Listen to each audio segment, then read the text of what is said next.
already, 2006. And so I've been really busy lately with marketing and things like that, because I've got a whole bunch of deals coming through. So I'm going to kind of explain how I do things, and then I'll read a little bit through the Ignite package and try to break into that as well. So let's pull up. I guess you guys do this through the book. So why don't we start with the book there, and we're gonna basically just kind of go through point by point. I'll get into design and command. I'm not as savvy with command as some of you might be, so we can kind of walk through that as we get there as well.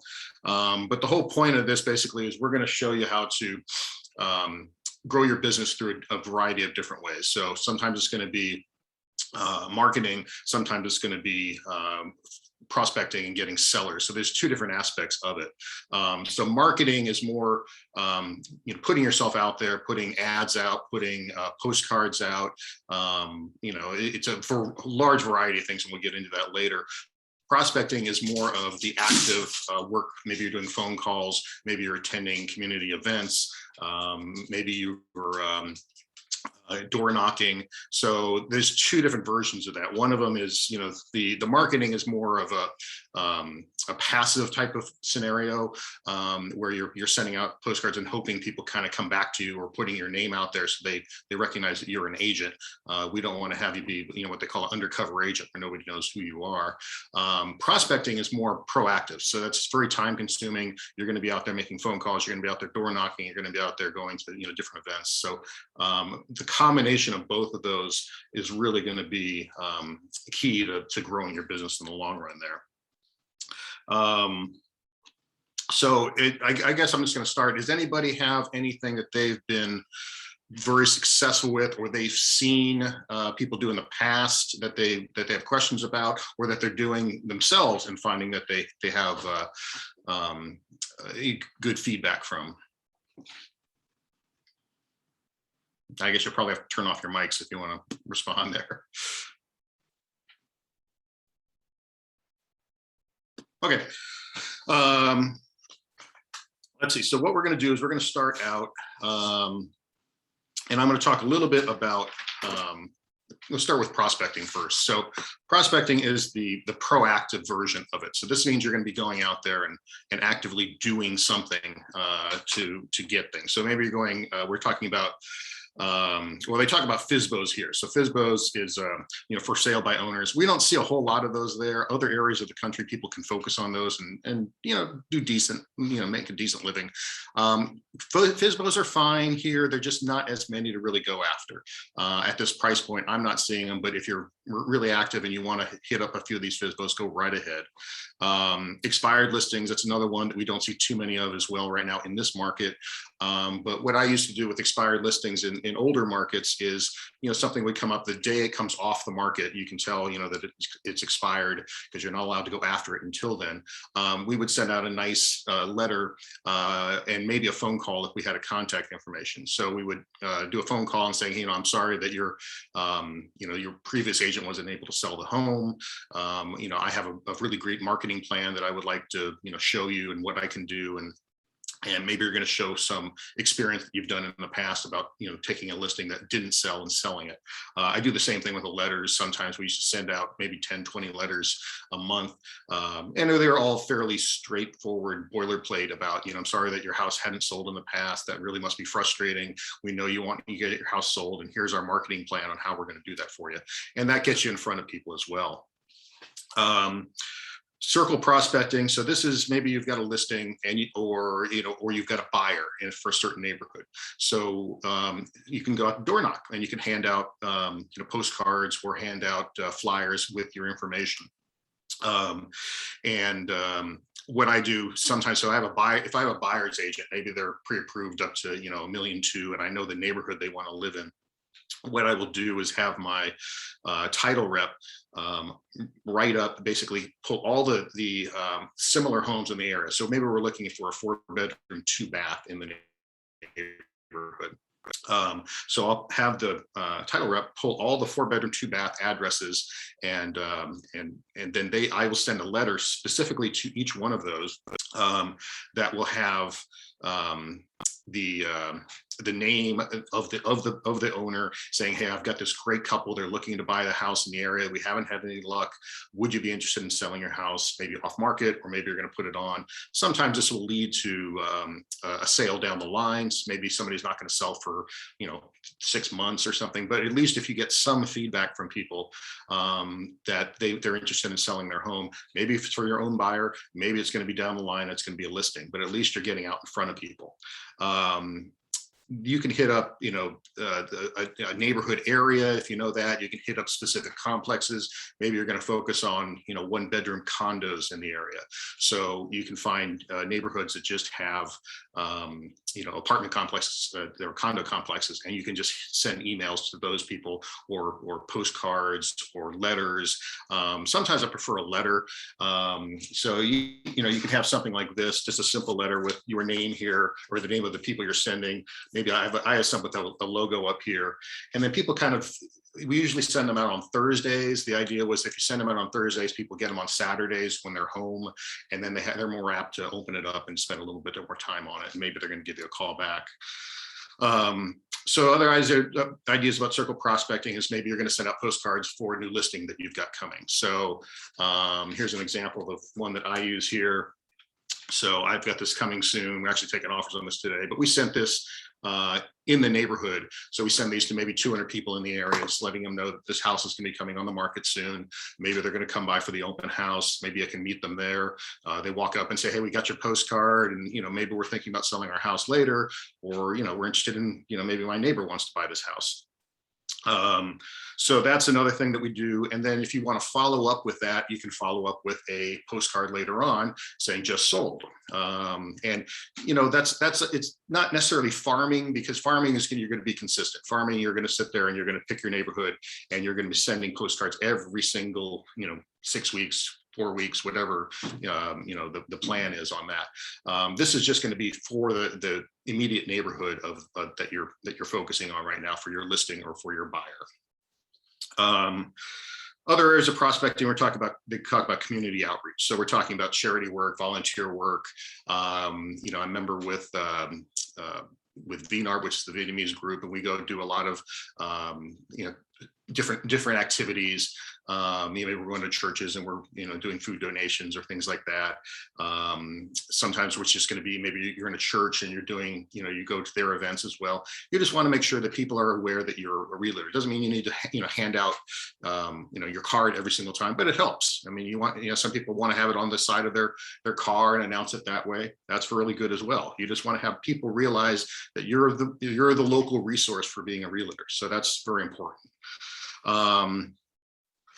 Now I'm going to talk about key relationships. So corporations, builders, banks, third-party data company investors. So these are people that you're going to want to eventually reach out to. So maybe I've got some investors who do flips and things like that. So when I see a home that maybe needs a little work, I'll reach out to them and say, hey, this is a house, maybe this is down your alley. Come take a look at it. They will tend to lowball basically, but it's something you just want to, maybe you're going to get the listing later on. They're going to fix up the house, and they're going to let you sell it later. So if you have a little stable of investors, that helps. You can get those lists actually on Facebook. There's some Facebook groups for investors. And if you're on there, you can meet these people, you can get their email addresses. And when you see the right property come along, you can just reach out to them and say, hey, I've seen this property in this neighborhood. I think it's undervalued, or this old lady wants to sell, or somebody wants to sell, they want to do it off market. You can get this a fairly good list of investors that way. Banks, lenders, maybe you're going to work with a lender. Sometimes I want it to be a win-win for everybody. So if I'm working with a lender, I'm not just giving them business. I want them to be giving me some business sometimes as well. So, if I'm using a lender full-time, or, I recommend 2 or 3 different lenders, but I would hope that they would want to send me some business my way once in a while when they have a buyer that's unrepresented, and they're going to send them over to me. Teaching and speaking opportunities, that's another thing.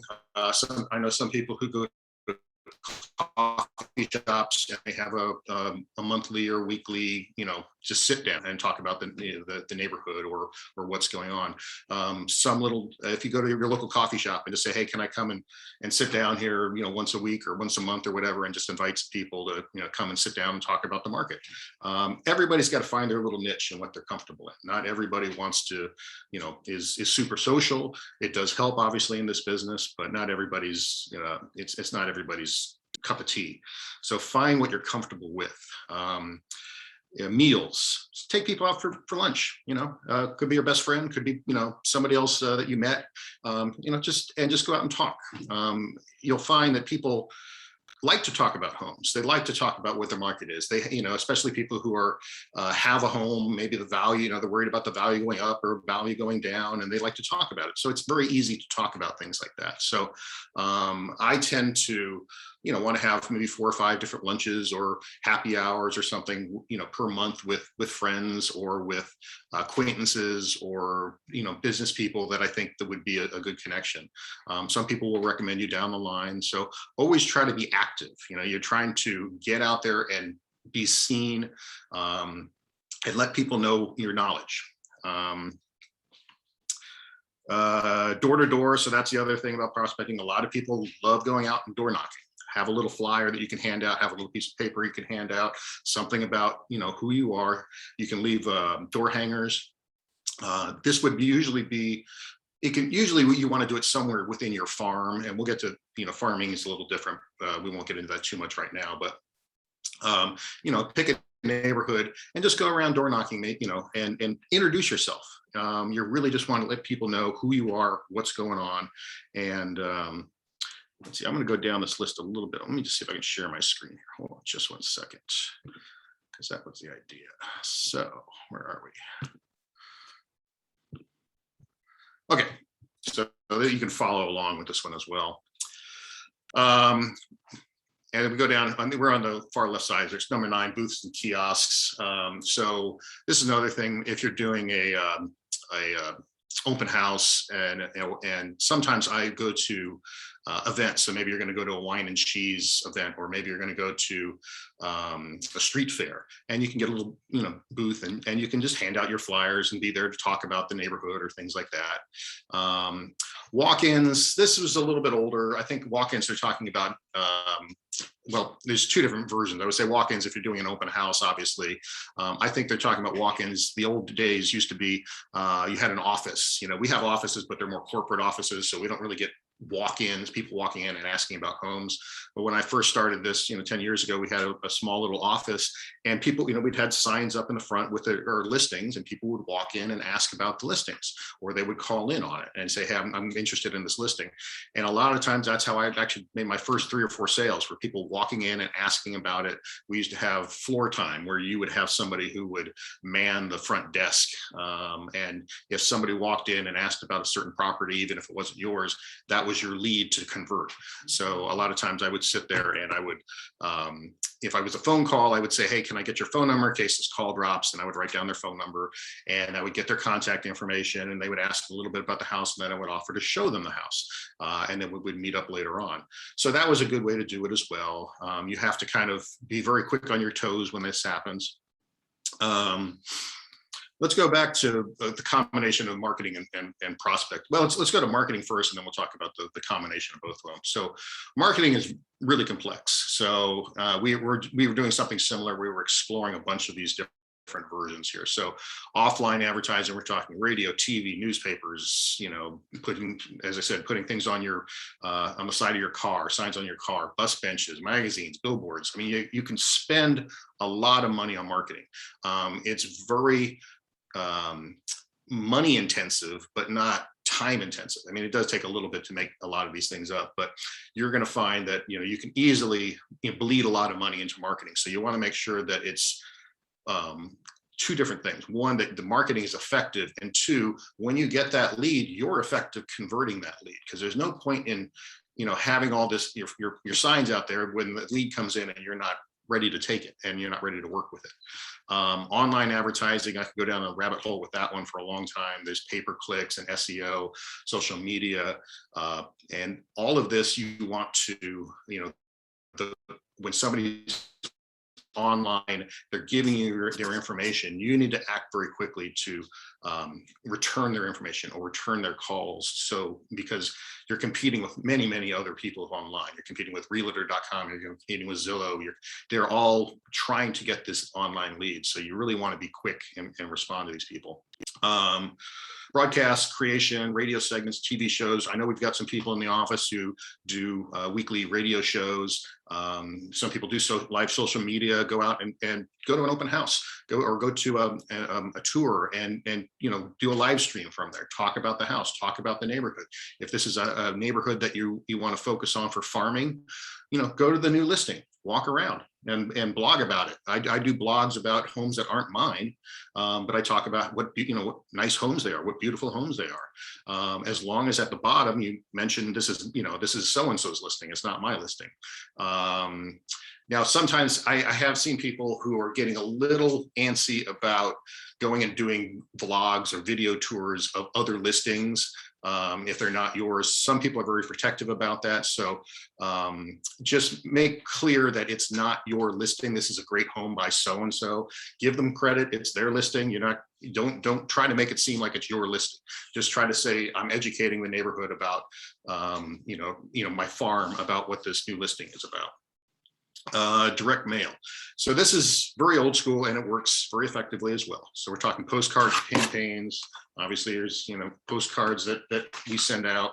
I usually, there's an area they talk about doing eight hits and eight touches in 8 weeks. So if you want to really take into a neighborhood, maybe you're going to farm 400 or 500 different places. You want to make sure that you're farming the right homes. You can send a postcard to every single home in that neighborhood, that's fine. But if somebody just bought a home 2 months ago, they're probably not going to be selling. So if you keep sending them postcards, they might eventually buy a house, sell that house later on, but it could be 4, 5, 6 years. So that's a lot of money you're spending. So usually you want to target homes that have been on the market. You can find out what the turnaround is. Most people in this neighborhood sell their house within 4.5 years or something, and target that every home that's 4.5 years and more. So because the odds are they will be selling rather than somebody who's just moved in. Special event cards.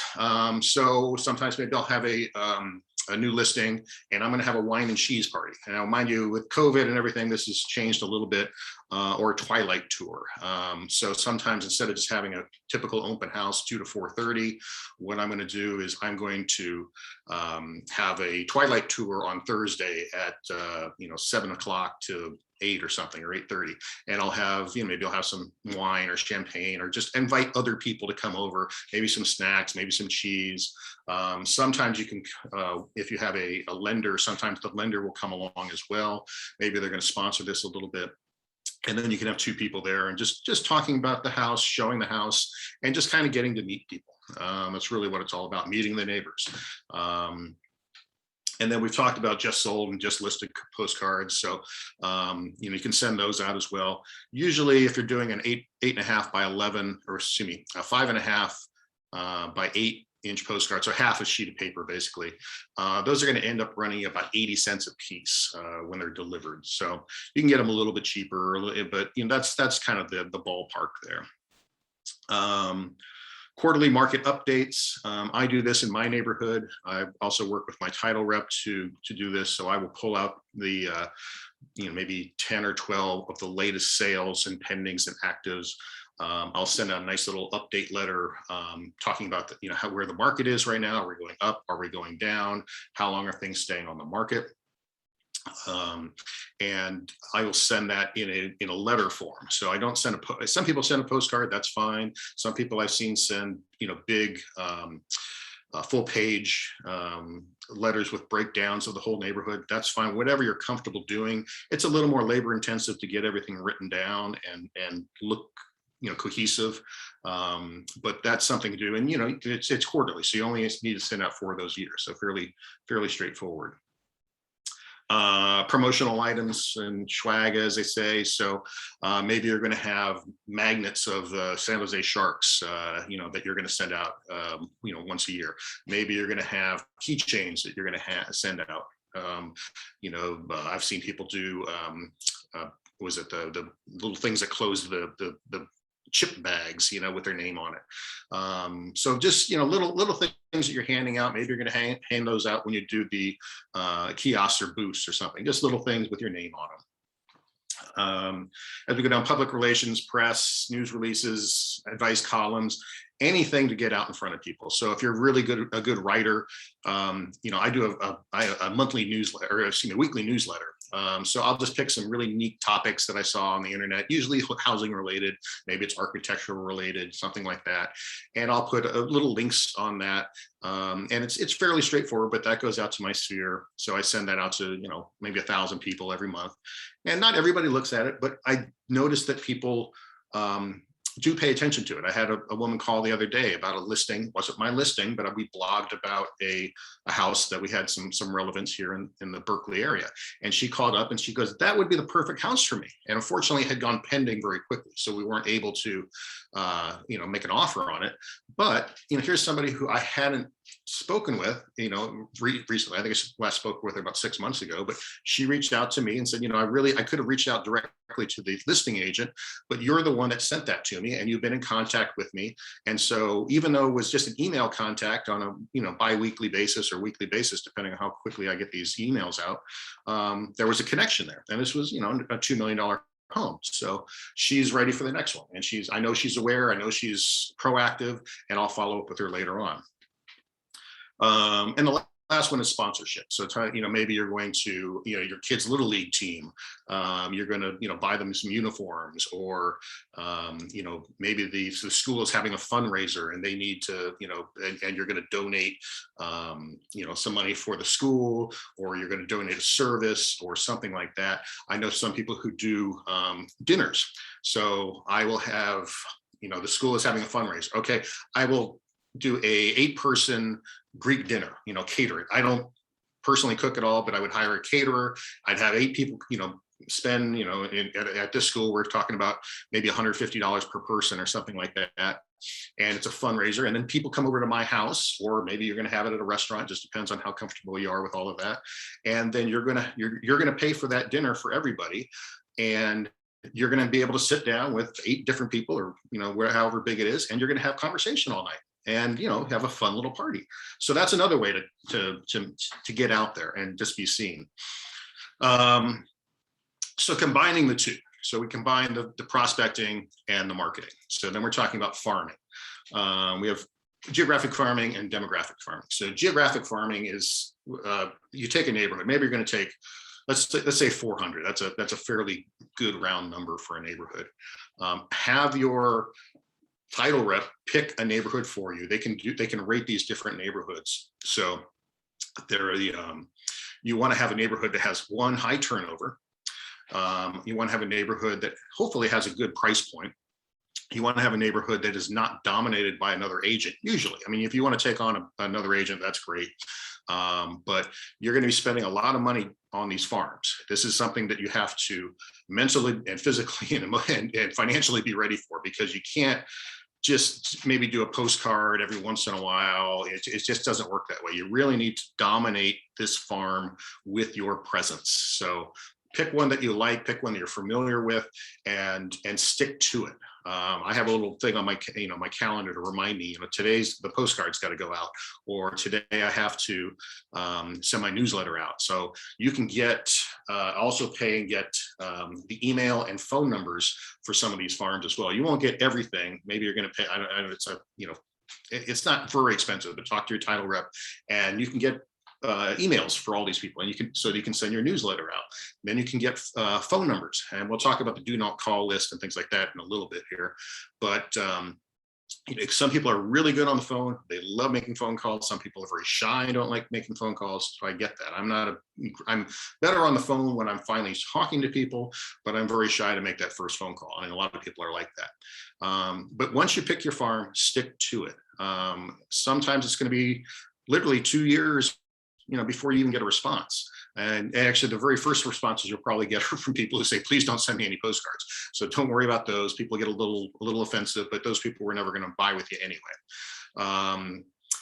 Then, so I would usually say you want to get 8 touches within 8 weeks. So you want to send 8 postcards out within 8 weeks. And people say, well, what am I going to send out? There's a lot of stock postcards that you can send out, with tips, moving tips or cleaning tips and things like that. And that's fine. Ideally, if you want to be able to have your own listings, I know for people starting out, they don't have listings they can advertise, but then talk about the neighborhood, what has sold in the neighborhood. You're fine to say, maybe have a little list and say, here's the, maybe not photos, but here's a list of the last 10 homes that have sold in the area, or here's a list of, where the market is right now. Or maybe something interesting about yourself, maybe just a little picture of yourself and talk about a review you got from somebody else. Some people do that as well. I just sold a house to somebody, it doesn't have to be in the same farm, but here's, they gave me a little review, and, you put that on the postcard and you send that out. So think outside the box with postcards until you really have enough listings and or buyers or whatever that you can, constantly send out. Events, open houses. Some people love open houses. Some people, that's where they get a majority of their business. If you're starting out in this business, I would recommend getting as many open houses as you can. Go out, and talk to people. Get them in the house. Make sure you're knowledgeable about the house. A lot of people I see, they go out and they don't know anything about the house. People ask about, what's the pest report, and they go, I don't know. So try to at least freshen up on the house itself that you're holding open, so you're knowledgeable about it, because that's going to go a long way. Seminars, some people love speaking in front of people. I'm not one of them, but throw a little seminar at the school, throw a little seminar at the online, do a Zoom, and talk about your knowledge in the neighborhood. Contests, some people, I do that with a newsletter sometimes. I'll say, hey, I'll put a little thing out and say, if you can guess the closest to the sale price of this home, I'll give you a $25, gift card or something. I always kind of found it fun. I even did this on Facebook before. I would put up a listing that I had and say, I would say, what is this going to sell for? And people would take their guess. And at the end, when it finally sold, I would say, hey, John Smith guessed closest enough, and he gave us a $25 gift card. So just little things like that help. Client appreciation events. Some people really love doing these. It's the same thing. You're just inviting all of your friends and family, or not friends and family, but people have, friends who've sold with you.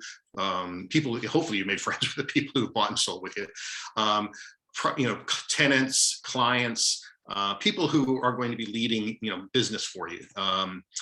I know some people rent out movie theaters, and they'll have a special showing for just their friends. I know some people who do very fancy dinner events, and they'll invite all of their clients and give little gifts or have contests. Or, you can disguise the limit on this, but you want to make your clients feel special, that they're not just a business partner. They're family, they're friends. You want them to really feel like they want to use you again, or they want to recommend you again. So make them feel special. Networking is just getting in touch, your sphere, your friends, your family, your past clients. That's your sphere. You want to grow your sphere. You want to add people as much as possible. You want to add the barber that you get your hair cut at. You want to add the dry cleaner. You never know where that next lead is going to be coming from. So the more people you have on your list, and the more people you're keeping in contact, the better. And if you're super social, this is going to be a great business for you. Past clients, obviously, those are the people that are your best resource. You want to sell their next house. When they sell and they buy another, that's 2 sales right there. So you want to make sure that that you're always in front of them, that they know that you're not just taking a break, or you haven't sold a house for a while, or I haven't got a postcard from them in a bit. Stay in front of your past clients. They're really important. Allied resources and agents. So these are going to be people who, maybe I'm up here in the East Bay, even though I'm down with your office down in Santa Clara and San Jose. So I get a lot of referrals up here. They have people who don't know the neighborhood up here, and so right now I'm working with another agent who had a connection through her church through a property up here in a very nice area of Oakland. And so we're doing a co-list on that. And we're actually taking offers today. So, make friends with your other agents. You never know where that's going to lead. Some people, maybe they're going to be out of town. Hey, I'll cover you while you're out of town, and then vice versa. So, you want to keep connections going. You never know where the next lead's going to come from. Purchase leads. These are referral networks, advertising networks, clientele. Basically, and I think what they're talking about this is like maybe business groups and things like that. So, keep in front of everybody, basically, is what you want to do. Let me go to the next one here.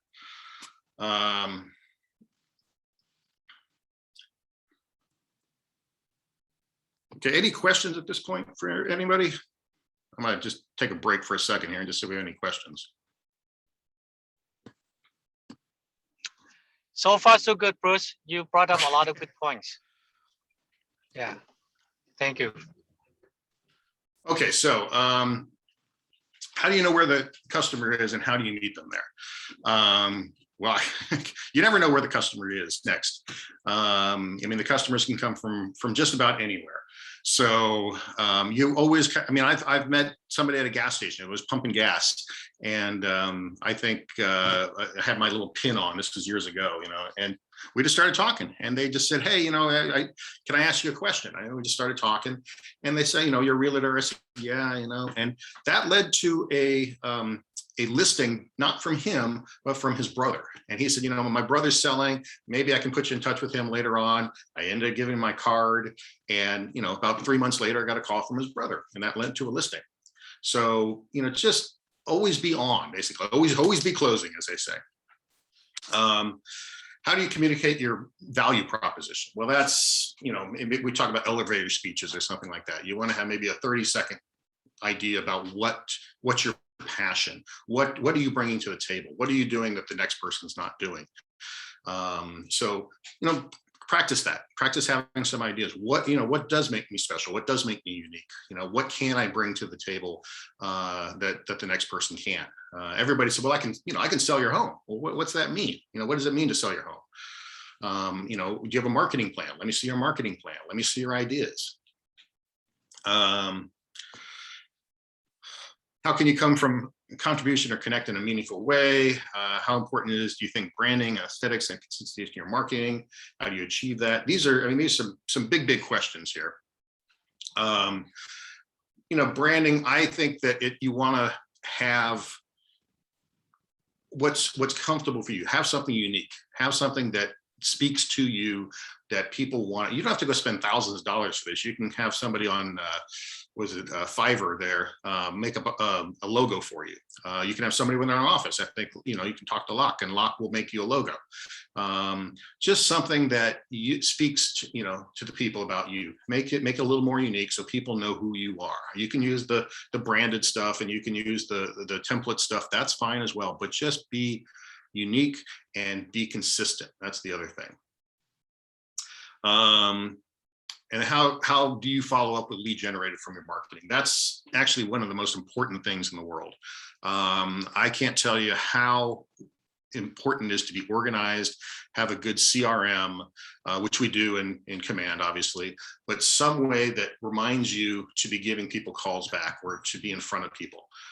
It's vital that, I've had, and I'm guilty of this myself. Somebody calls me and says, hey, I'm interested in selling, or I might want to sell in 6 months or something, and I forget to call them back, and next thing I know, their house is for sale with another agent. And I'm like, oh, that's my fault, because I never followed up with them. They reach out to me and I didn't follow up.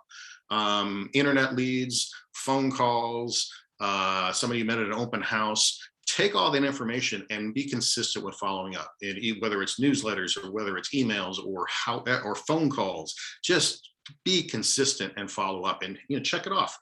You can keep track in Command about when the last time you had a conversation with that person, or when the last time you reached out with that person. So make sure that somehow you're reaching out to these people and being in front of them. Okay, so this part here, the command part, I might be a little sketchy on here. So we're going to talk a little bit about this. I don't do a whole lot of on command myself. I've got somebody who does this, but we're going to talk a little bit about how this all works. So these great postcards are out there. You can make these postcards up. I tend to send out a postcard at least once a week right now. I'm back into the eight for eight. I will do that every once in a while. So then I'll do 8 for 8, and then I'll send them out every month or 6 weeks or something like that. Usually every month, and then maybe after a year or something, I'll roll back to the 8 for 8 kind of thing. So I just want to be in front of people again. I just got a great lead from my farm. I sent out a nice little postcard to everybody, and I got a call, and he said, this isn't, I'm not selling my house where the farm is, but I'm a lawyer, and I'm an executor of an estate, and I need to sell off these 3 other properties. So that's leading to 3 listings. So same thing. It was just being consistent. I've been sending postcards to this area for, I don't know, 4 or 5 years or something. And finally, it just like clicked with him that, hey, I need to sell these properties. Here's a realtor. I've been getting his postcards. He's been consistent. So that's a good thing. So keep at it. Let me go the other way here. Okay, so here's a little postcard. We're talking about having, this is for an open house, but you can also do these for brokers tours. You can do these for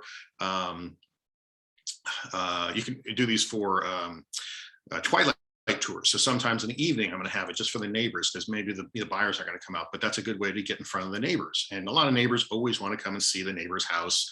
So, have a little wine and cheese party, something like that. I know with COVID, it's a little difficult right now with everything, but just get in front of people that way. Okay, let's see here. Okay, so this is another idea of a postcard, and it's funny, they've got all these little things I'm supposed to be asking you, but maybe I'm not as proactive as I should be here. Let's see here. Okay, so I'm supposed to ask you these questions. So let's see. So what do you think the purpose of this marketing piece is? Anybody? What's the idea here? Don't be shy. It's okay.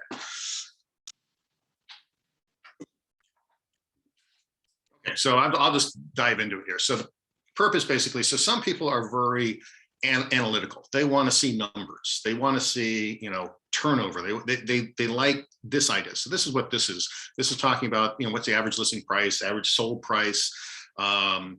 This is actually very interesting. So this would be an area that, right now where I'm at in the Oakland area, we're doing the average sold price is going to be much higher than the average listing price. This is an area where, they're listing high, or maybe they're just listing and it's depressed, and they're selling these much cheaper.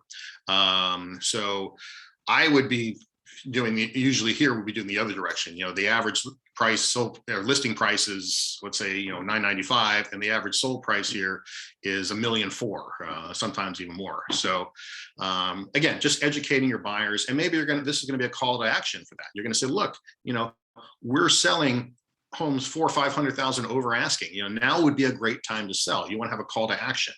Total actives, total pendings. That seems a little odd that you would only have 4 homes and you have total pendings. Maybe there's not a lot of inventory in this area here, or there's a lot of inventory, but it's all been taken up. Average days on market. I don't really know why there wouldn't be one there. And then the average price per square foot. I don't usually like average price per square foot. It's not a good metric, at least here in the East Bay and the South Bay, because homes are such different sizes. If you have a lot of consistent homes, all the same size, then it's a decent metric. But here, we've got large homes and small homes, and that number is all going to be all over the map, really. So with these are the kind of postcards I like sending out. Something that has a little bit of both. You're going to have photos, which is going to attract people who are visual, and then you're going to have the numbers, which are going to attract the analytical people. This is a great idea of what I send out. Just listed postcards, pending postcards. just so people know that you are active. Here's the homes in the areas. Here's what I'm doing. I'm proactive on this. I've got these new listings coming up. I've got a sold coming up. You can break this up if you wanted to into 3 different postcards. So you could have a just listed, a week later send out the just listed for the land, a week later send out the pending, or probably the backwards there, but you send out the pending listing. So that could be 3 postcards there instead of 1 postcard. So when we're talking about doing 8 for 8, what do I send out? Well, send out these 3 postcards. There's 3 of your postcards right there. Okay, create materials using design and command. I'm going to let you guys play around with that. We can kind of do a little bit more, but hopefully you've already got into command. We'll get into it a little bit. I am not as proficient with designing postcards command as I would like, but it's fairly straightforward.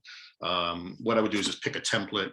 Obviously, you want to have photos of whatever your home that you're advertising in, and we'll get into that just a touch. Let me just go from there. Let me see if I can share my screen here. Hold on 1 second.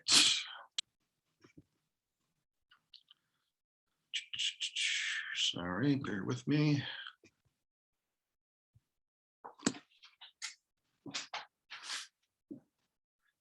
Okay, is everybody seeing that there?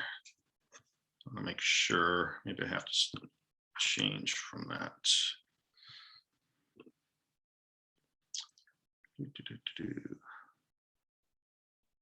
There we go. Okay.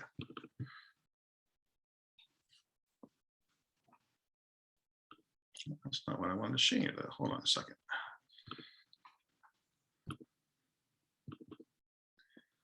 All right.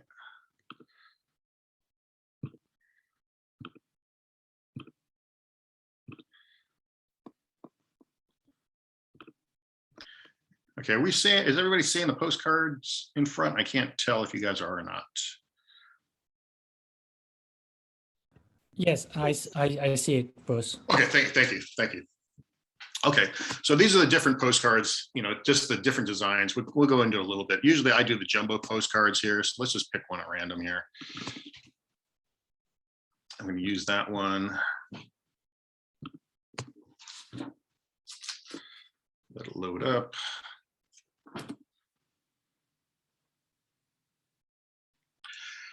So this one here, maybe what we're going to do is, okay, let's keep this here. You can add some text here. And we're going to say, just listed. And because we're dealing with this background, so maybe we're going to change it to white. Oh, let's change the whole thing, not just that. There we go. No, doesn't want the D to be changed. Let me change the D. Come on, yeah. There we go. Okay, so now we've got this, and we can adjust this over. And this is why I shouldn't be doing all this stuff. But anyway, we'll do a just listed postcard like this. So let me move this over here. Just listed. And maybe we're going to take this here and we're going to do, let's see. 1, 2, 4, 3 Main Street.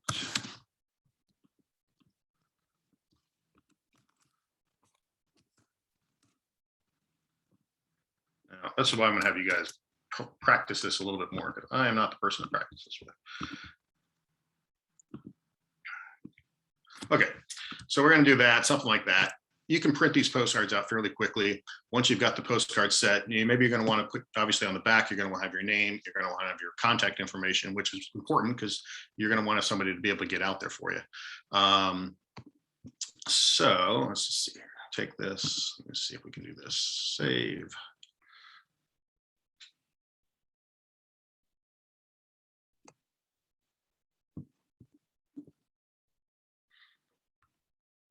Okay, so then we got the postcard here.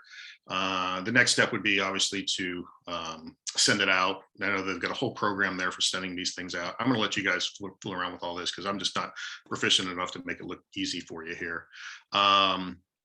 campaigns. Let's talk about campaigns here. And I think, because one of the things I've noticed is that on Safari, it doesn't work as well. So we're going to create a campaign. Let's do a social ad here. And we're going to say 1243 Main Street.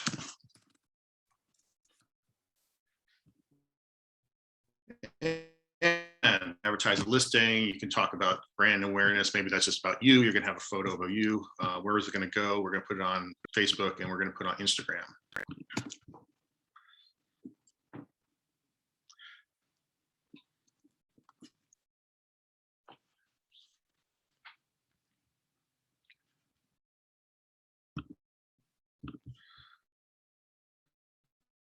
All right.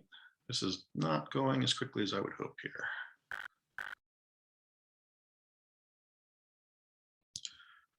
All right, well, I'm not going to waste all the time on this if this is going this slow here. But anyway, what you can do is you can do really nice little ads and put it on Facebook. You can choose the demographics you want to have. You can choose the areas you want it in and the cost that you're going to be doing. I don't know if I have any past ones that I can show you. I think I probably do. Let's see here. Let's go back to campaigns.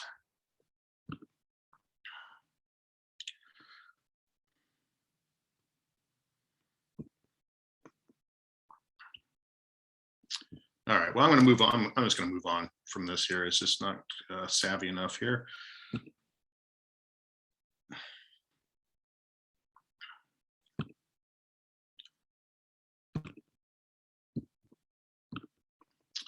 Okay, we'll go back to this here. Where are we?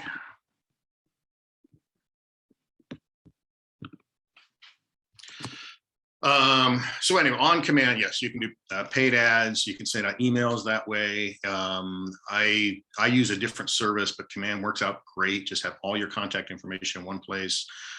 Direct mail, or we talked about being able to do, the same thing, postcards, direct, for, you can send them out from there. Social media posts, and then quick posts. You can actually do a post just straight from Facebook, doesn't cost anything, and put it up on your Facebook feed. So play around with command. There's a lot of options with that.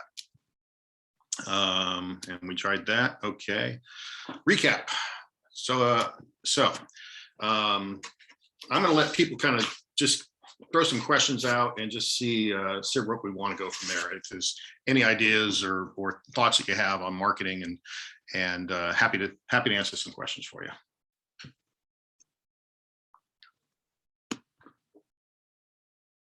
So, Bruce, which marketing strategy worked best for you? With all the choices out there, we discussed about direct mailings, networkings, thing that I see you done here and there, but which one would be the most effective for you personally? Well, when I started out, I was doing internet marketing. So I still do. I have a very active website that is able to do lead capture. So I would pay for Google leads and pay-per-click leads, and they would come in and I would turn them around that way. Right now, I don't have the manpower, the bandwidth to be able to call people back on short notice, and I've got a whole lot of other things going. So I'm not doing pay-per-click leads. Normally I would pay, anywhere from $700 to $1,000 a month for these leads as they came in, and I would turn those around. What I've noticed is that it's a longer time frame. So you're going to get a lead, and maybe you're not going to be able to convert that lead to a listing or a sale for 6-9 months. So that's a lot of work in the background about communicating and emailing and just keeping that person in front of your advertising. So that's fine. I do a lot of postcard, farming.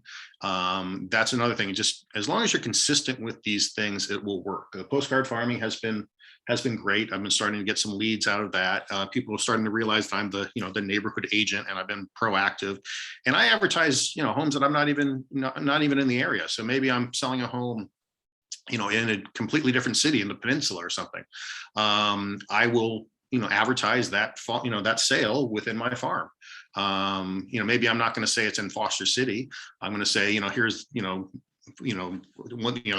911 Swan Street or something, a little bit about the house, the process, what I sold it for. But, I want people to know that I'm an active agent no matter what. And as I said, this just led to a buyer who's not selling their house within the farm, but he's got other properties that they're going to be selling. So that's consistent. And again, all of these things you're going to get when you're out there and about and you're doing marketing and you're doing prospecting and everything, you're going to find what your niche is. If you're going out and door knocking, some people hustle. I mean, I know people who are out there door knocking and they get a lot of business that way because they love it. They love to get in front of people. They love talking to people. So find your niche, find what your comfort zone is. And, if it's making graphic pieces, make a really amazing postcards. If it's talking, get out there and do seminars, get out there and door knock, get out and meet people, just find what your passion is in this business. And it will come back to reward you. That's what I find. Let's see. So, well, let's talk about a little bit about this. So, daily habits. This I think is very important as well. So not everybody can add 10 contacts a day, but if you're starting out right now, yeah, you can probably start adding 10 contacts a day. Think about all the people that you've met over the years, people who you deal with on a day-to-day basis. Again, the barber, the dry cleaner, just everybody. It doesn't make a difference. The person that you go have you go get dinner with or something, just keep adding people on. If you go out to these events, you're always going to be getting cards and meeting people. Add those to your database. 10 conversations a day. If you start making phone calls, some people put 2 hours every morning. That's what they do. I make phone calls. I call people. I just check in on them. How you doing? How's the kids? It doesn't need to be a business call. You're not sitting there going, hey, I want to sell your house. You're going to sit there and go, hey, Ben, how's it going? I haven't talked to you in a little while. How are the kids? How are things going? Maybe you're going to, that's going to lead to, asking them out to lunch if you think it's something that's going to lead to more business down the line. Maybe it's just catching up, but you need to be very social in this business. Handwritten notes. I do this a lot, actually. So, maybe somebody invited me over to a party and I was, had a really good time. I'll write a little note. Hey, thanks so much. Really appreciated the party. I don't put a card in there necessarily. But I just, just a little a thank you note, just thank you note. I always carry around 10, 12, thank you notes in my briefcase because you never know when you're going to need one. And, people love getting a little something in the mail. That's honest. That's comes from the heart. It makes people feel special. So especially if it's something that wasn't expected. So always carry a few little cards in your and stamps in your briefcase or however your purse or whatever, and just send little thank you cards out for the smallest little things. It really makes a big difference with people. Home previews per week. So this is getting out, maybe you're on broker's tour, and go see the homes. So the market, what's going on. Some places they call them caravan, which I think down south, I'm not sure if they call them caravan up here as much. Maybe find a buddy that you love going out with, or another agent, and just, go together, or go in groups of fours. I mean, I know with COVID, obviously things have changed a little bit, but, go out on broker's tour and see those homes. So when somebody asks, hey, what do you think about the sale price of these homes? Oh, hey, I saw that one and I like that home, but this one was better, or this one was nicer. You got to know your inventory, because especially when you get let's say, next week you finally get a lead and somebody wants you to sell their house and you don't know what the market is. You haven't seen the other homes, and they have. A lot of these, with the internet now, a lot of these buyers and sellers are almost as well educated, if not more so than we are. And you got to be ready for them. I have some people, and all they do is look at Zillow and they look at Redfin, and they know the neighborhood. They know those homes. They know what they sold for. They've been analyzing it. They've been up at 3 a.m. looking at homes. And if you haven't been up at 3 a.m. looking at homes, then they're going to wonder, they're going to wonder if you're the right person. So, make sure that you're on point and ready to go when somebody's asking you about the neighborhood. What else do we have here? Lead generate. Well, we're not going to get into scripts here right now. This can be very detailed. Let's see. Hold on one second here. just want to make sure I'm going through all of this. Oh, sorry. How to close this. Where is the mouse? Sorry, guys, just bear with me 1 second. Sorry, my mouse has disappeared, so I'm gonna figure out where it's at here. Let's try that.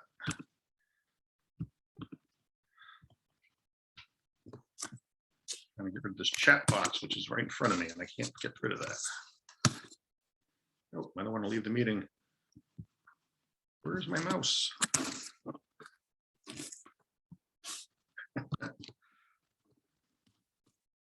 Okay.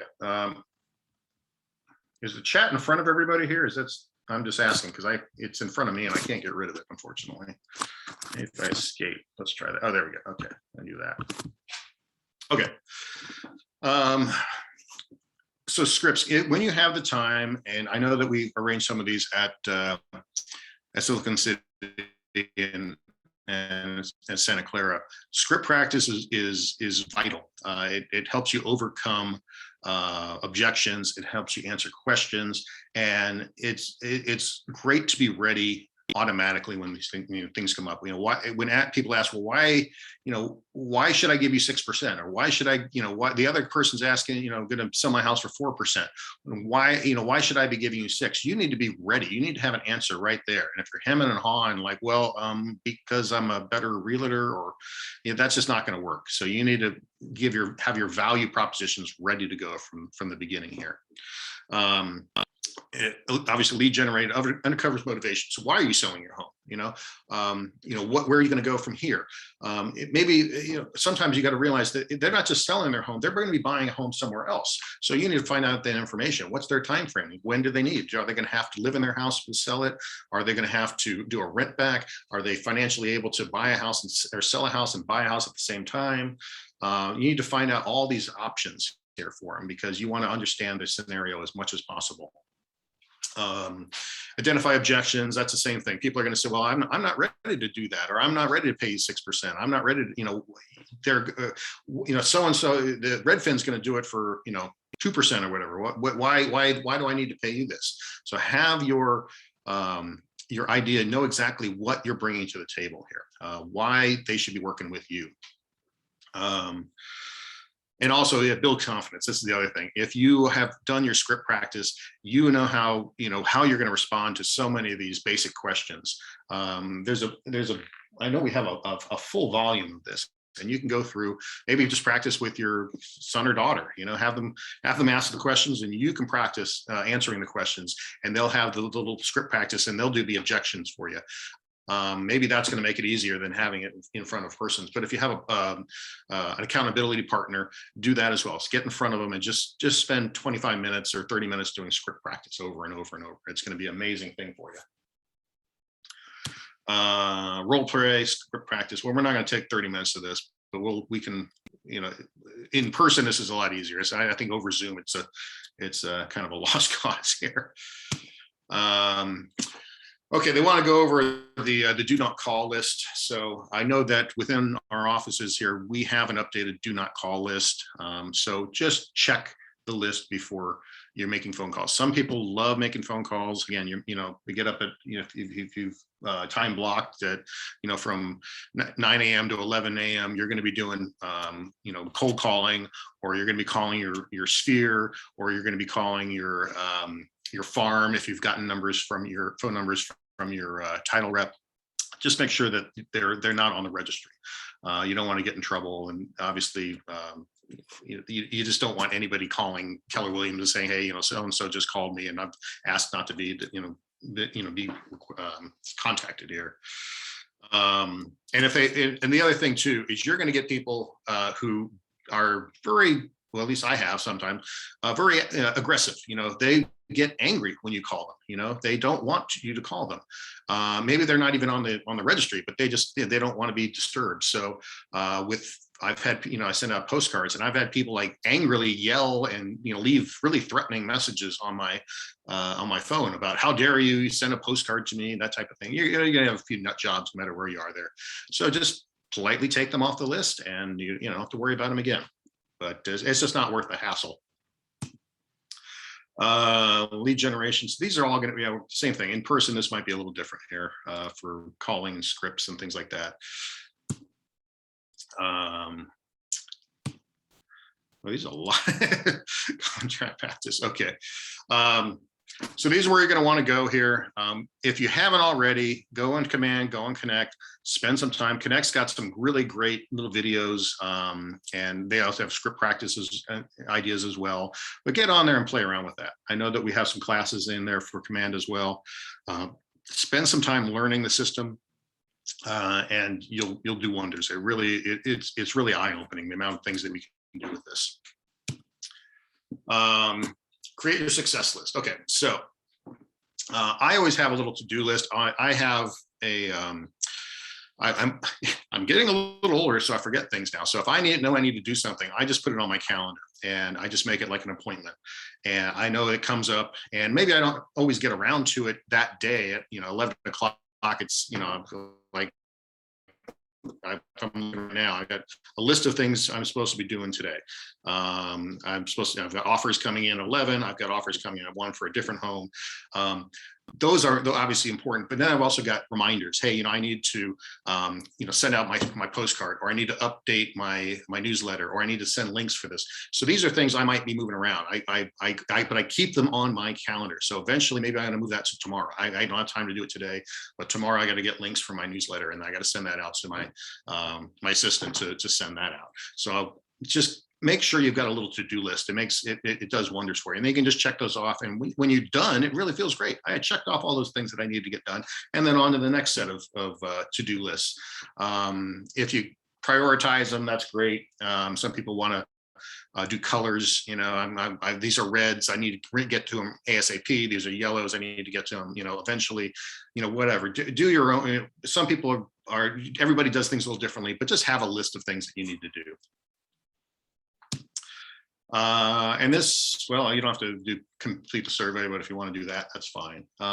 So at this thing, I think I'm just going to take some questions and then go from there if anybody's got any particular questions they've got about it. Hi, Bruce. It's Alicia. Hi, Alicia. How are you?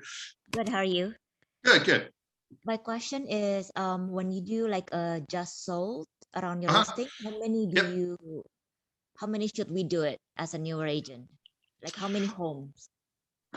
So usually for just sold, if I'm sending to there's two different kinds. So if I'm sending my sphere, obviously it just depends on how big your sphere is. If you're sending it to what they call circle prospecting, just in the neighborhood, I would probably limit it to just about 200. So, just the immediate neighborhood, you can do that either by, I think on Command, you can kind of do a little circle in the area, and it will say how many, how big is the circle? The circle is half a mile. How many homes are within that half a mile or something? But I would usually limit it to about 200, just because it gets a little cost, prohibitive after a while. But 200 is going to cost you roughly about $160 or something like that. Okay. And then do you keep farming this 200 homes? It depends. So it depends. What I would do is find your farm that you're comfortable with. I would say for starting out, a good farm would be about 400 people. Just because cost wise, until you really start, and some people ramp up. I know some people in the area, they've got farms of 3,000-4,000 people, but that's a lot of money to be spending every month. So, it's just what your comfort level is when you start out. But pick a farm, sit down with a title rep, find a title rep that you like, somebody from the title company, Old Republic, First American, Fidelity, sit down with one of their title reps and they'll walk you through it, and they'll help you pick a farm that you like. You probably do, maybe you don't, maybe you sell a house, maybe that is your farm. That's great. Keep prospecting there, but you really want to be consistent with it. So it's not just I sold a house here, I'm going to farm that area. I sold a house, over here, I'm going to farm that area, because then you're going to have all these scattered farms all over. So it's better to just kind of pick one farm and stick to that one. But when you do sell a house outside your farm, yeah, go ahead and farm that area and send out some just sold or coming soon or postcards to that. That's fine. Okay. And so just sold around the listing, that was just like a one-time thing, is it? Usually, yeah. Okay. And then So you could do a just, coming soon and then a just sold. And then if you want, you can follow up with, neighborhood newsletters, but maybe that house, maybe that area is already dominated by another agent. Maybe that area is already doesn't have a good turnover. So you really want to analyze the farm before you start spending a lot of money on it. Okay. And then did you send your just sold stuff to your sphere? Always. Yeah. Oh, okay. Yeah. Oh, I see. Yeah. You always, so anything that you can send out to your sphere, the better. The sphere also that, we talk about 8 for 8. So I send the same postcard out to my farm, usually that I send out to my sphere. So, if I have a farm of 400 people and I have a sphere of 500 people, that's 900 postcards. So, that adds up after a little while, but you want to make sure that you're getting it out consistently. So, I don't make different postcards for my sphere that I do for my farm usually, just because it's it gets a little complex after. Mhm. Definitely send out to your sphere every single time you do any type of sale at all or have coming, or you can even talk about a really successful open house you did for somebody else. Well, hey, I'm holding open this great open house next week for a different agent. Go ahead, advertise that, get it out there. I see. And then are you using Carfax to send the postcards? I don't use Corfac. I have in the past, and that's completely fine. It costs a little bit more. You want to, so you can use Corfax. There's some variations of that are a little bit cheaper. Your title rep has a bunch of different programs that are effective as well. They all have different variations about how they identify homes that are going to be, the next ones to sell, as they say. Corfax is great. It just costs a little bit more. It's fine to sign up for these. Excuse me, just as long as you're consistent. That's all I want to stress to everybody. Just don't send a postcard and then wait 5 months and send another postcard. And that's one of the problems with this business, is that we get busy, and then next thing we knew is like, oh, I was supposed to send a postcard out 3 weeks ago, then it's 4 weeks, and it's 5 weeks, and then it doesn't have that same effect to your farm or your clientele. So make a little alert in your phone. Every 4 weeks I have to have a postcard sent out. Remind yourself, hey, that postcard needs to be sent out in a week. So it gives you time to get the postcard made and then get it done. I use a company called printpapa.com, which is down in San Jose. I can upload a postcard there. They've already got my mailing list with all my sphere and my farm already in it. So right now I'm in the process of doing that every single week. Every Tuesday, I have the postcard uploaded. They send me a proof, and then it gets sent out. And I have one sent to myself as well at my own house, so I know that it's getting sent out and what it looks like. I have a consistent template, so I don't change the template over and over and over. I have one template that I like, and then that one gets sent out every single week, and then after that every 4 weeks or 6 weeks, depending on your what kind of schedule you want.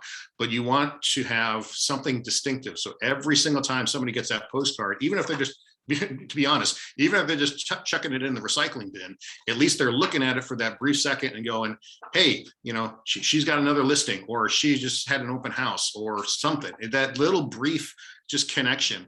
And eventually you're hoping they go, hey, my sister's going to sell a house, or yeah, it's about time I sell my house. And they have that, they just happen to have that postcard in their hand, and they go, they've been really consistent about it. I've been seeing them. They must be, proactive here. They must be a good agent, because they're not a secret agent. They're in front of me. And so just keep at it, and eventually that will start paying off. All right. Thank you, Bruce. Of course. Hi, Bruce. This is Grace. I have Hi, a Grace. question. Hey, Yep. How big is your farm? And you said every week you send a postcard to them? So my farm right now is about, I think the one I'm doing right now is about 500.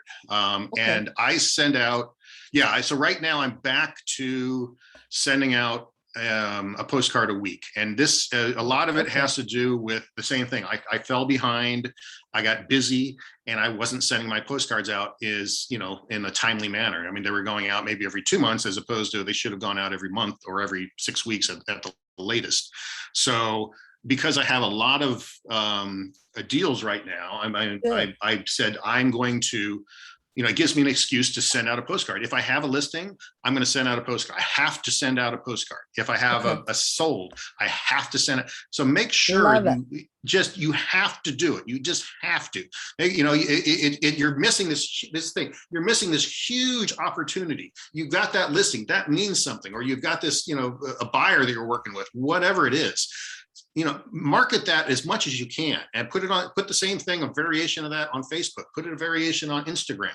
I know some people who are doing offers. So, even if you're working with buyers and your offer isn't accepted, put out offer submitted, picture of that house, and same thing. People go, hey, at least they're trying. They're out there trying. They're out there working. And you don't have to say, I didn't get the offer accepted, but you just tell them, hey, we made an offer on this house. And people realize, hey, you're working, you're out there hustling. So, and put that on Facebook, put that on Instagram, whatever. And eventually it'll be offered, and so same thing, we're working with buyers is the exact same thing as working with sellers. Just network and leverage the business that you're using right now and put that out there so everybody knows that you're out there hustling. Thanks. Anybody else? Yeah.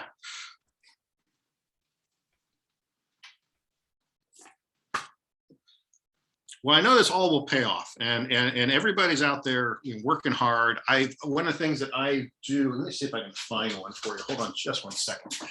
Let me grab it. Hold on just 1 second.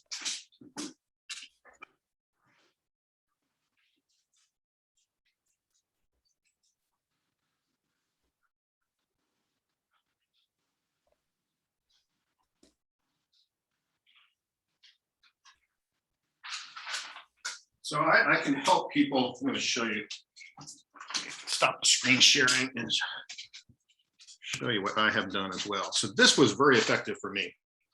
I had a little booklet made up, a little portfolio, and it just has a little bit of information about me, my work history. I had some quotes here from people I've sold property for in the past, what I'll do for buyers, what I'll do for sellers. I'm happy to share all of this, by the way. A little info, why hire Bruce? And then I got this map downloaded off one of the websites here of all my sales as well. And then a little bit on the back, just what sets me apart. And I got some local photos, local photos of the area. And then I did a little card, little insert, so I can keep updating this about my recent sales. So, and then on the back, I just have a little note, everybody. And then what I do is I just sign it with my name. And I've sent these out. I think I sent these out in the summer to everybody. And it didn't cost me much. I think these ended up costing me maybe, I want to say maybe $1.75 each to get produced. I made about 500 of these.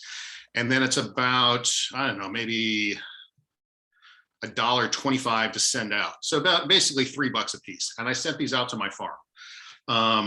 I've been busy since then. So I'm not saying these necessarily are the reason, but these are the reason that it's separated, because everybody else, you get a postcard, okay?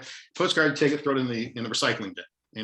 People were getting these and they're going, oh, this is something more substantial. I haven't received one of these yet. So they're looking through them and they don't throw this away quite as much. This is what led to the buyer who isn't selling her own house, but is a lawyer and working for probate. He got this in the mail and called me immediately.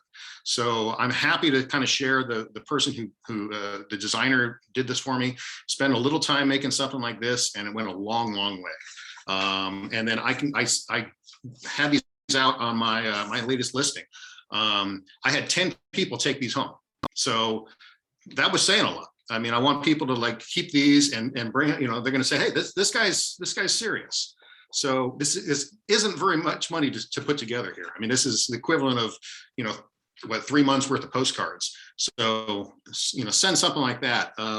One of the other things that I haven't had the guts to do, but I probably should, is I've seen some companies will send out very crisp $2 or $1 bills or $2 bills in their advertising, and they will say, hey, we want you to respond. We want you to either, are you somebody who's ever going to sell a house with me? Yes or no.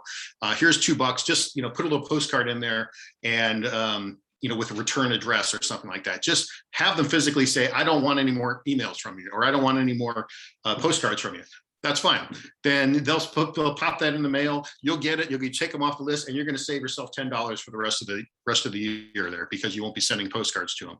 So that works just fine as well. Or hey, here's $2. Put it to something you like. You got to spend a little money sometimes on some of these things and things outside the box.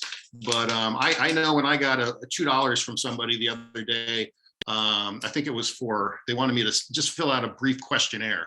And I said, well, okay, they sent me $2 to fill out this brief questionnaire. I like that attitude. So if you have a farm of 500, yeah, it's going to cost you, $1,000 or something like that. But at least it's memorable. People are going to remember your name. They're going to think about it, and not just take your postcard and chuck it into the recycling. So, Hi, Bruce. things to think out the box. Yeah. Hi, this is Jenny. Yep. Where can we get your booklet? Do you have a digital version? I do, yeah. And if anybody wants to send me an email, I'm happy to send you a variation of this so you can see. And then I have I have a designer up here that I use. I don't know what she charged me to put this all together. I supplied the text and I supplied the photos. I think she might have even pulled a few photos up, but I don't think I spent more than $500 to have this made professionally. I mean, as far as produced, and then I just sent it to the printer, and the printer, printed them all out.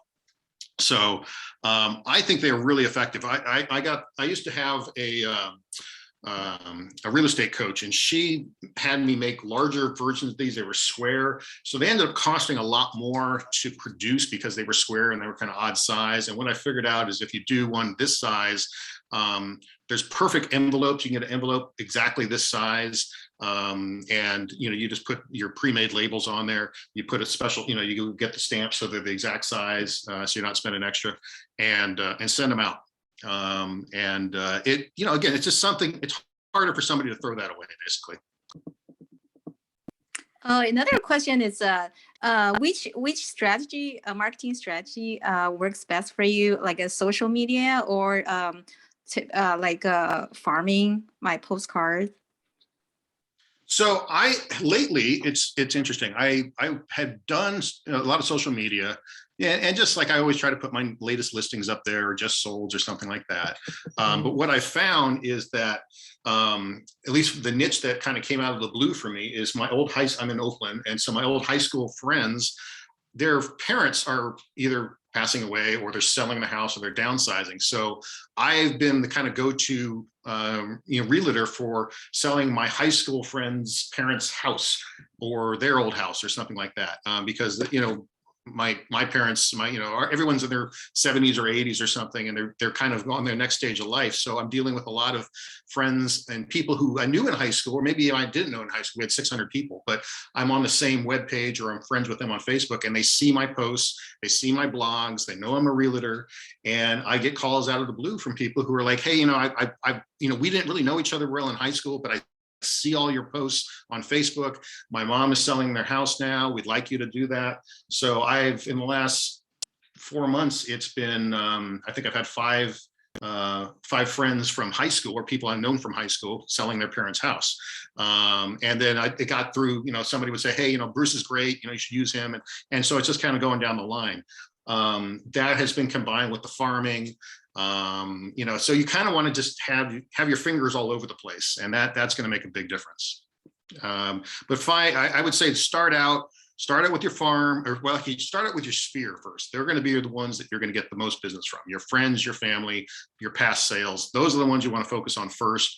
After that, I would do, and again, that's probably going to be a lot of social media stuff as well. So I have a template that I use all the time. So if I have a new listing, all I do is, basically cut and paste, and it looks somewhat like this. You know, and it'll just say, you know, here's my coming soon. I'll put this on Facebook, or I'll put it on Instagram. I have to try to, I'm not as good on Instagram as I should be. But just get out there and do it, and just have something. Open house. You know, I'm holding this open house this weekend. Just put it out there on Facebook, put it out on Instagram, so people know that you're doing something. And if you're consistent with it, that's going to be the best step. So start with your sphere, start with social media, and speak with a title rep about a farm. That would be the order I would do it in.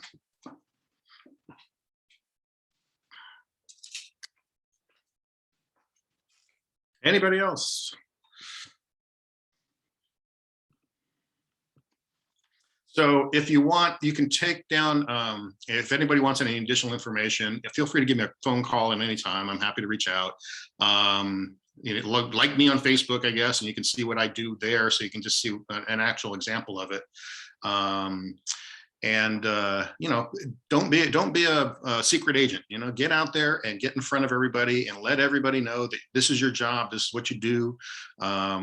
Eventually that work will come back to you. It really will.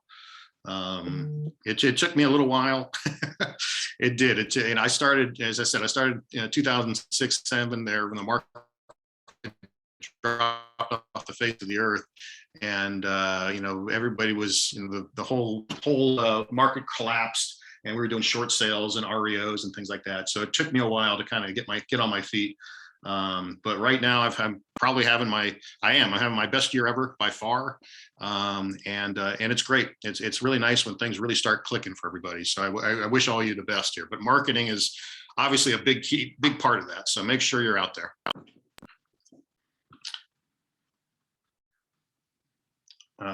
And then, okay, I'm going to put in the chat all my contact information.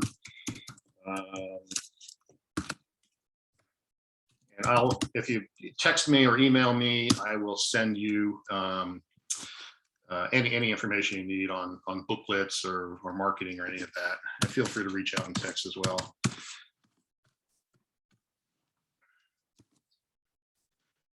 And if you have any questions, get out there and hustle. I appreciate it all, everybody. Any more questions? Then otherwise we'll shut it down. Hi, Bruce. It's Calvin here. Hi, Calvin. It's a lot of information. We learned a lot from you today. I have a question about something slightly different than a postcard. Okay. So I have some people like to purchase a house, but most likely I want to purchase a house that actually newly built by the builder, like a townhouse, a condo. Can you give me some advice on how does it work to work with the builder? Is that, do we get a fixed fee from them or referral fee, and how does it work, and how do we approach them? Sure. So with new construction, and I know each builder is getting a little different now. Some of them are actually not paying commissions as much as they used to. They're cutting back on those.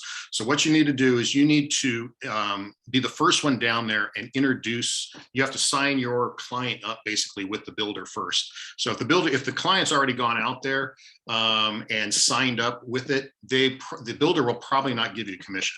So most of the time you have to go down there with your buyer and register yourself as the buyer's agent with the builder. At that point, they will they actually, most of the time, depending on the builder, they kind of take the lead from there and they start working with your buyer. So you don't really have a whole lot of input with the buyer. You could advise them as friends and things like that, but you're not going to be part of the sale most of the time. You will get the commission on the back end, but the buyer is usually going to be working with directly with the builder. Now you can sit there and advise them and maybe negotiate some upgrades for the kitchens or bathrooms or something like that. But the builder kind of wants to slowly push you out the door and just start working with the buyer.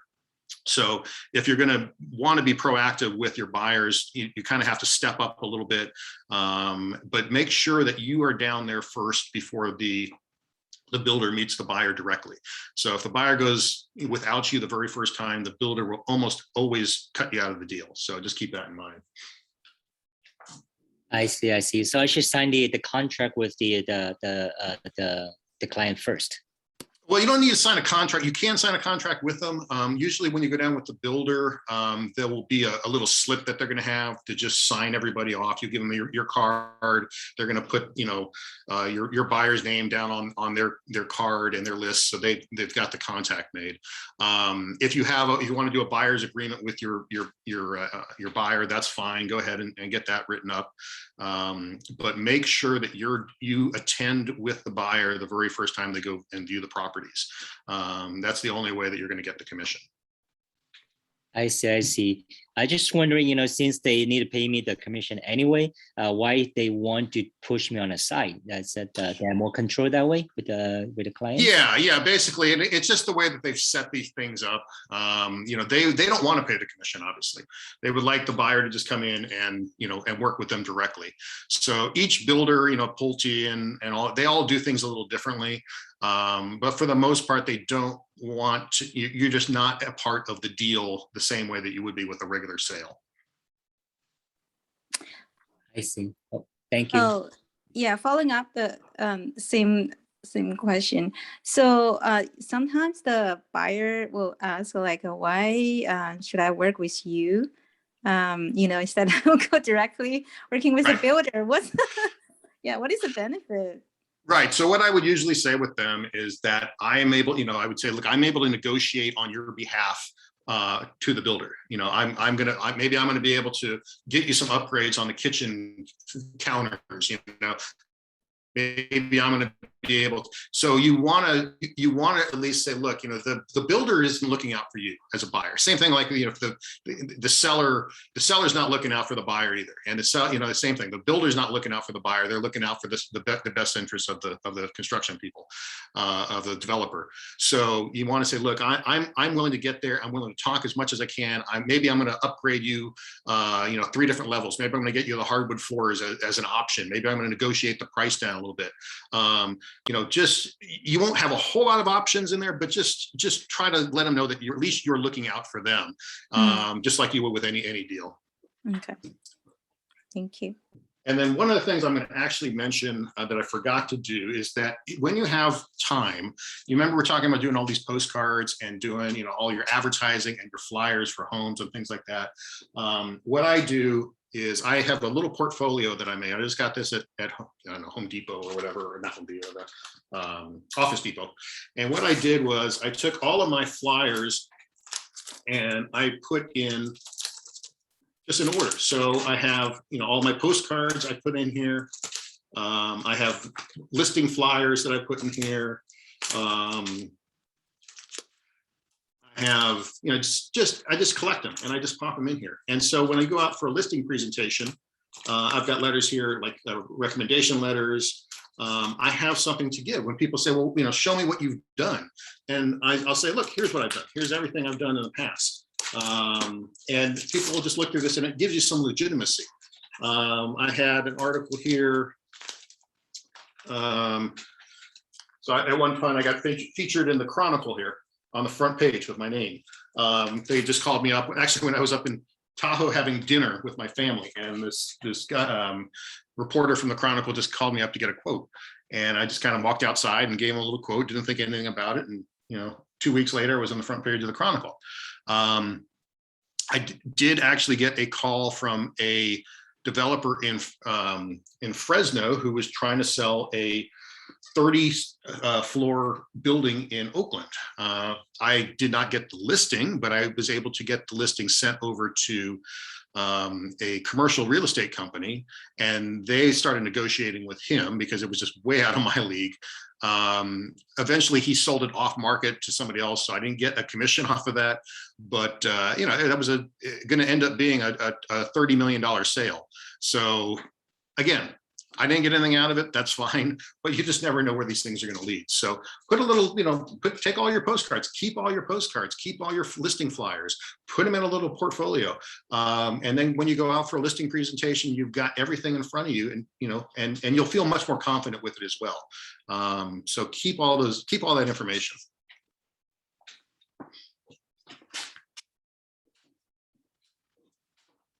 All right. Anything else, everybody? Well, it's been a pleasure. I hope all of you reach out later on if you've got any questions. And thank you so much for your time. Thank you, Bruce. You have a Yeah. good day, sir. See you soon. All right, everybody, take care now. Thank you so much. Thank you. Bye-bye. Great class, Bruce. Thank you. Thank you. Thank you. Thank you, Bruce. Thanks, Bruce. Thank you, Bruce. Thank you, Bruce. Bye, everybody.